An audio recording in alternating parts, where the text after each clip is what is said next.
플라스틱 문제는 미지의 영역이죠, 지금. 플라스틱 문제의 실상을 우리가 정확하게 파악을 할 수 없다는 게 저는 문제라고 생각을 해요.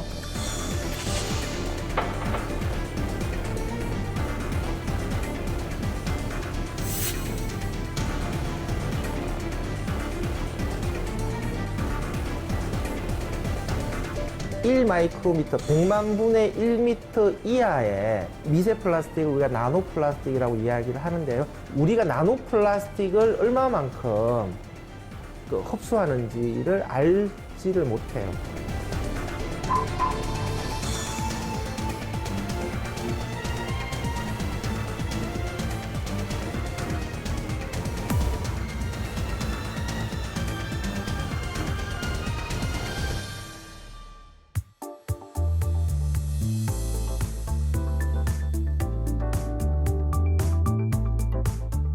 우리 일상생활에 가까이 스며든 플라스틱.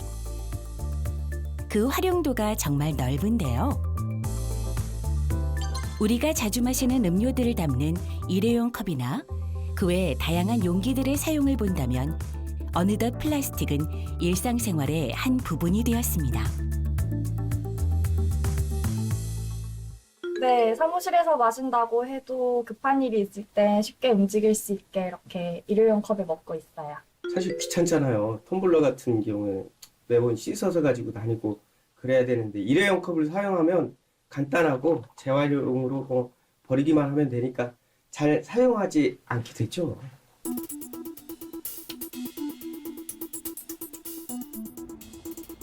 실제 플라스틱 사용량을 알아보기 위해 찾은 한 가정집. 지수야, 배고프지? 우리 점심 시켜 먹을까?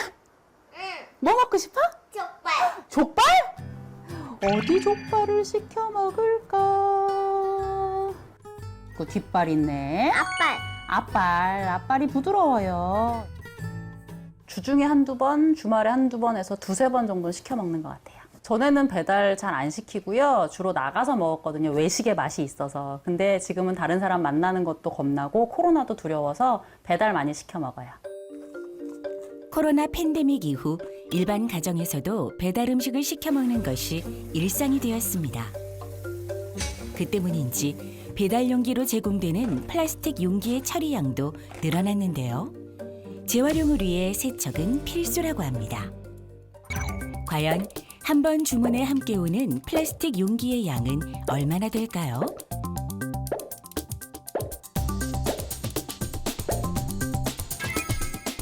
비닐봉지를 포함하여 모두 9개. 한 끼에만 9개의 플라스틱 용기가 오는 만큼 분리수거함도 가득 차 있습니다. 어떤 쓰레기가 가장 많이 나와요? 플라스틱 쓰레기가 요새 가장 많이 나와요. 아이들 간식, 음료수 이런 것들을 전부 다 테이크아웃 해 오기 때문에 거기서 나오는 쓰레기가 플라스틱으로 된 게 많거든요. 그래서 플라스틱 쓰레기가 가장 많아졌어요. 그렇다면 아파트 한 단지에서는 얼마나 많은 양의 플라스틱 폐기물이 나오고 있을까요? 1274세대가 살고 있는 이 아파트 단지의 쓰레기 분리배출 장소는 7군데라고 합니다. 그곳에 저장된 플라스틱 폐기물의 양은 어느 정도나 되며 또 생활습관 변화가 가져온 차이점이 무엇이 있는지 알아보았습니다. 이거를 어디다 써야 되나, 이거? 응? 어디다 써야 돼? 이거? 지금 내가 저 바가지 한 개 싣고 왔잖아. 내가 저거 버리고 이거 가져야 돼. 조류도 없어가지고, 조류도 여기 나온 걸 애들 요만한 거 있잖아. 저기 하나씩 다 주는 거 알고 있는데. 없어. 여기는 없어. 코로나 터지고 난 다음에 플라스틱 쓰레기 더 많아졌죠? 코로나 터지고 나서 설치가불이 엄청 많았잖아요. 시기 먹는 게는 설치가불로 다 보니까. 플라스틱 뭐 검정 저런 거 하고 설치가불이 엄청 많았어요. 요새는 좀 줄어드네. 코로나19 이후 음식물 포장을 위한 비닐 종류와 플라스틱 용기의 배출량이 많이 늘었다고 합니다.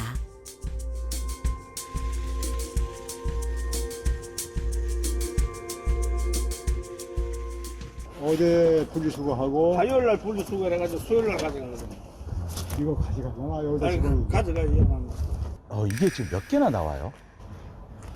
플라스틱 페트병이 한 4개, 한 곳마다로 한 4개 정도 나오고, 비닐이 많이 나올 때는 한 12개, 평균적으로 한 10개에서 11개 정도 나오죠. 아파트 관리 담당자의 말에 따르면 매주 2회 재활용 플라스틱과 폐기되는 플라스틱을 분류하여 배출한다고 하는데요. 그 양이 쓰레기 집화장 한 곳당 500kg짜리 항공마대 4개, 100리터 봉투 11개의 양이라고 합니다. 아파트 단지 안에 7곳의 집화장이 있으니 한 단지의 전체 배출량을 계산해보면 일상생활에서 폐기되는 플라스틱의 양이 얼마나 많은지 짐작조차 할 수 없습니다. 실제로 코로나19 이후 일회용 플라스틱 용기 및 일회용 마스크 사용이 증가했고 이로 인해 플라스틱 폐기물의 양도 늘었다고 하는데요. 환경부에 따르면 플라스틱 폐기물 배출량이 2019년 744만 톤에 비해 2020년도에는 14%가 증가한 853만 톤에 달한다고 합니다. 이렇게 증가한 플라스틱 폐기물 양은 수거업체의 수거 및 재활용과 연관되어 많은 문제를 낳고 있다고 하는데요. 또한 이와 함께 중국의 플라스틱 수입 금지 조치로 인해 수출 판로의 경직도 수거업체에게 큰 문제로 대두되고 있습니다.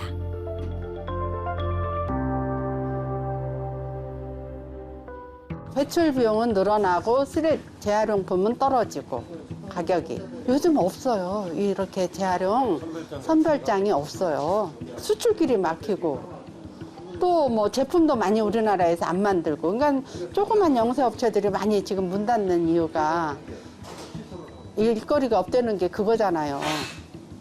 근데 우리는 이제 뭐 돈은 못 벌면서 일만 많아지는 그런 기현상이죠, 우리는.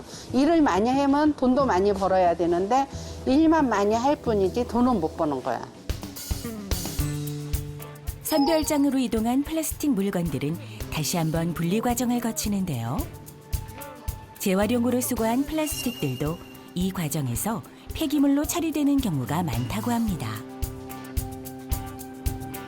음식물 등의 이물질이 묻은 플라스틱 용기나 혼합 재질로 만들어진 용기, 무늬가 있는 과일 포장재 등은 재활용이 불가능하지만 많은 사람들이 재활용으로 분류하여 버리고 있는 상황입니다.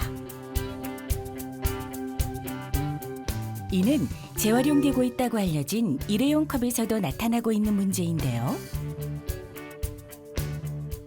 제각각 다른 재질로 이루어져 있어 함께 버려질 경우 그 분류가 어렵다고 합니다.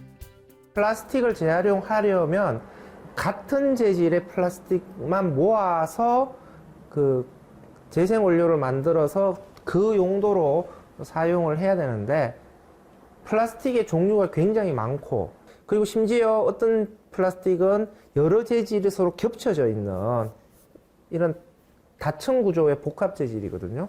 같은 재질의 플라스틱을 선별해서 그 재질만을 따로 재활용할 수 있는 게 한계가 있는 것이죠. 그래서 전 세계적으로 보면은 재활용률이 9%밖에 안 되는 것이고 우리나라의 경우에도 재활용률이 30%가 넘어가지 않거든요. 그러니까 그만큼 플라스틱을 제대로 재활용하기가 쉽지가 않다라고 하는 것이죠. 그린피스에서 제공한 자료를 살펴보면 일상생활에서 버려진 플라스틱의 양이 4,682톤에 달하지만 그중 물질 재활용이 되는 양은 16.4%인 766톤에 그치고 있다는 것을 알 수 있습니다. 그렇다면 플라스틱은 과연 어떻게 개발된 것이고 그 종류는 어떻게 되는 것일까요? 플라스틱은 열이나 압력으로 소성 변형을 시켜 다양한 물건으로 성형할 수 있는 고분자 물질입니다. 1869년 존 하이어트와 이사야 하이아트가 개발한 셀룰로이드를 최초의 플라스틱으로 규정하고 있는데요. 이후 1930년대에 나일론이 개발되고 1940년대에는 PVC 제품들이 1950년대, 1960년대에는 각각 밀폐용기와 플라스틱 병 등이 개발되며 우리 삶에 밀접하게 연관되기 시작했습니다. 우리 생활 공간 중 가장 작은 화장실만 살펴보더라도 플라스틱이 사용되지 않은 제품들이 없는데요. 칫솔, 각종 세면용품 등이 담긴 통, 세면대 및 변기에 이르기까지 그 종류도 매우 다양합니다.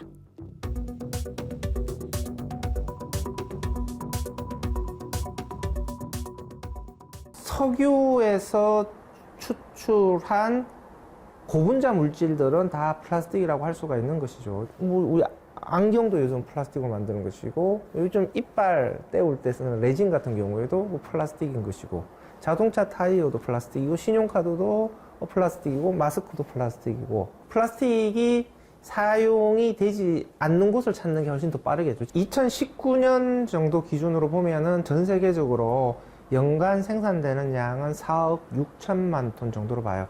1950년에 200만 톤 정도가 사용되었다라고 한다면 약 70년 정도 되는 기간 동안에 플라스틱 사용량이 230배가 증가한 상황이고요. 앞으로도 계속해서 증가해 갈 것이다 라고 하는 것이 문제이죠. 해외에서도 이런 플라스틱 환경 문제에 대해 심각하게 생각하고 대응하고 있습니다. 정부는 물론이고 각종 시민단체들도 플라스틱 재활용과 관련된 활동을 진행 중인데요.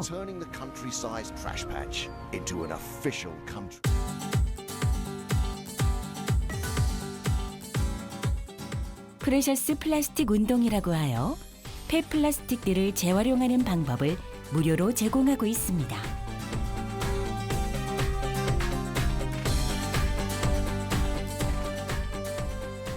So I guess by now you are quite aware of this big plastic waste problem. But all of this isn't really waste. With some love and care, the right machines, and with the right techniques, you will see that it's a precious material. This new precious material can be turned into big colorful sheets to make stuff with, a brick to construct walls, small functional objects, or fancy furniture. We, the Precious Plastic community, develop tools and machines to recycle plastic. And now it's time to take it to the next level. And we all need to work together fighting this massive problem. 플라스틱 폐기물을 재활용하여 업사이클링 제품을 개발하는 프레셔스 플라스틱 운동은 한국에서도 진행되고 있습니다. 바로 플라스틱 방앗간 프로젝트입니다.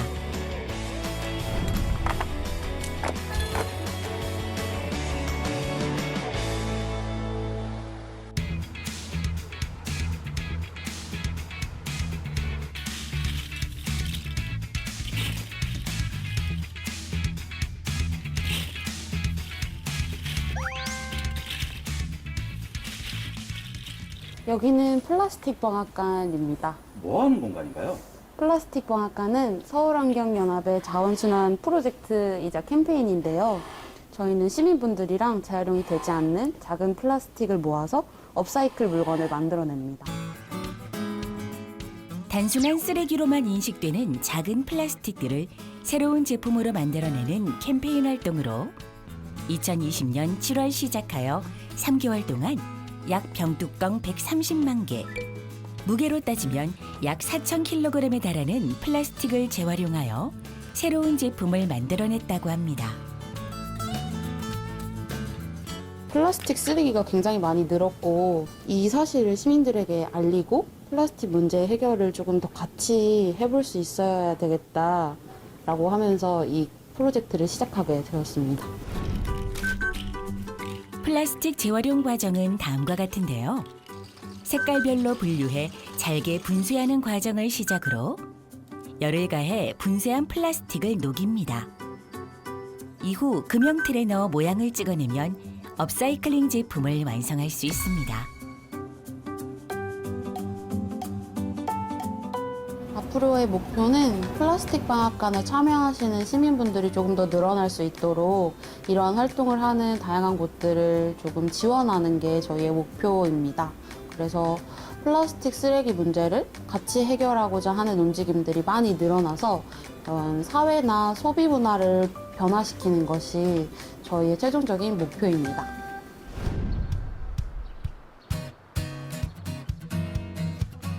이런 프레셔스 플라스틱 운동에 공감하여 국내 플라스틱 방앗간 프로젝트에 참여하는 시민단체들이 점점 증가하고 있는데요.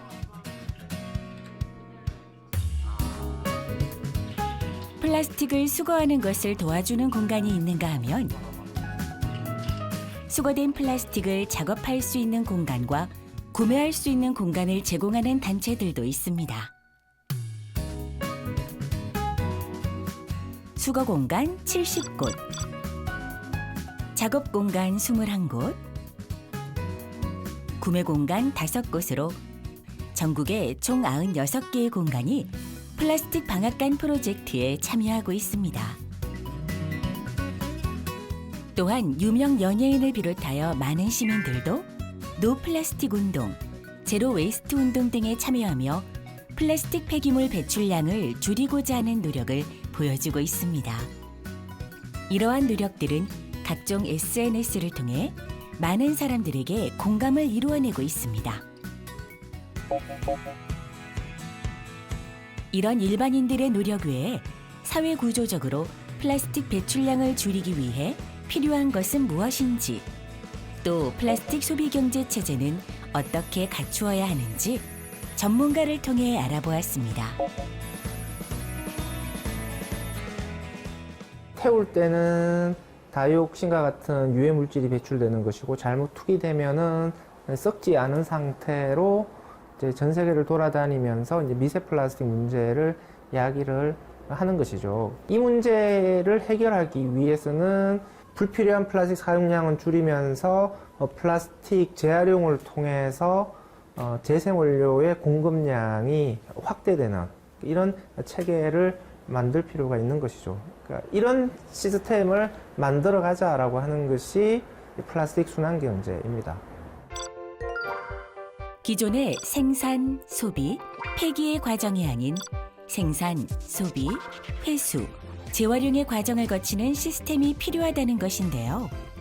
이를 위해서는 기업의 친환경적인 플라스틱 생산이 선행되어야 하는 문제가 있습니다.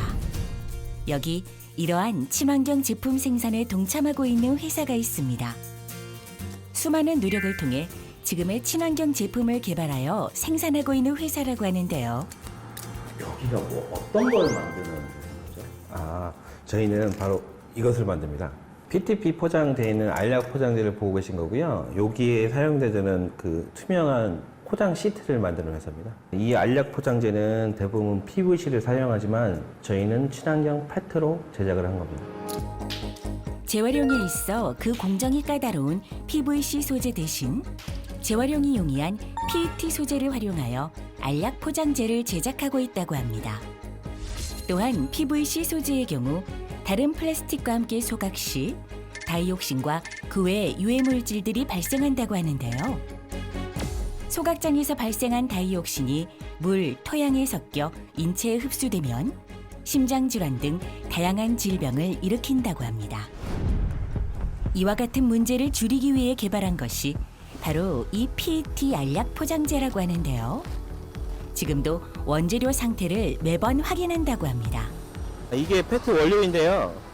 지금 요걸 녹여서 시트를 만드는 건데 지금 배합기에 들어가기 전에 원재료 상태가 괜찮은지 한번 체크하고 있었습니다. 이 하얀 알갱이가 열을 가해서 녹여서 얇게 시트로 만드는 겁니다. PET 알약 포장재를 만들기 위해서는 2가지의 원재료를 배합기에 넣어 섞는 일부터 시작이 되는데요.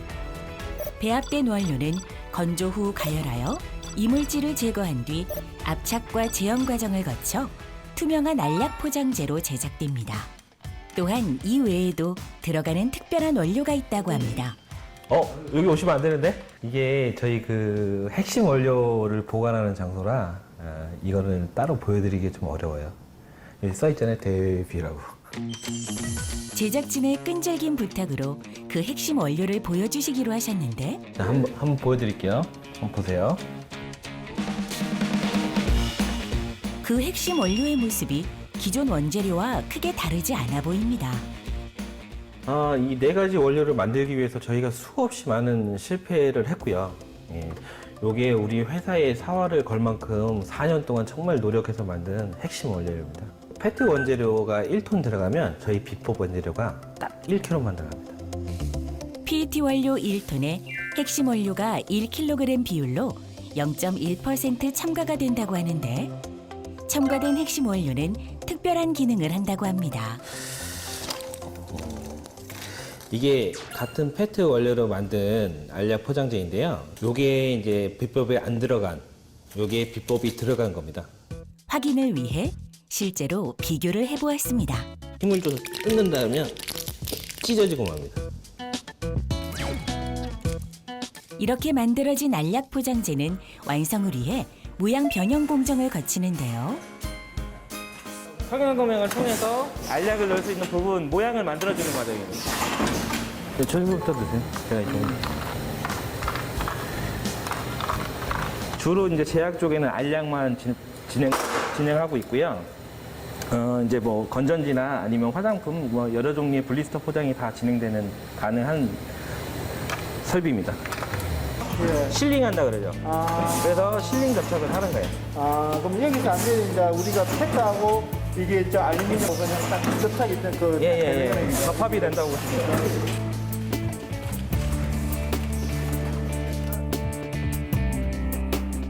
이렇게 환경을 위해 노력하는 대표님에게도 하나의 목표가 있다고 합니다. 저희 목표가 이제 우선적으로 한 20개국, 그리고 앞으로는 100개국 해서 영업력을 좀 넓혀가는 그런 방침을 세워서 해외로 진출할 계획입니다. 인간의 편의를 위해 만들어진 플라스틱. 그러나 어느샌가 환경오염의 주범으로 인류를 위협하고 있습니다.